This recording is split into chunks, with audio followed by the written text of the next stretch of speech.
تو مدرسوں میں جو لوگ آپس میں رہتے ہیں یہ محنت و مشقت کے راستے پر سفر کرتے ہیں، یہاں جو کام کرنے والے لوگ ہیں، جو پڑھنے والے طلباء ہیں، جو خدمت کرنے والے حضرات ہیں، یہ راحت و آرام کا راستہ نہیں ہے، یہ آسائش کا راستہ نہیں ہے، یہ فقر کا راستہ ہے، یہ جہد مسلسل کا راستہ ہے، یہ تعب کا اور تکان کا راستہ ہے۔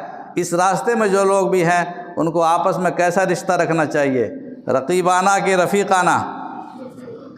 آپس میں معاون بننا چاہیے یا معاند بننا چاہیے؟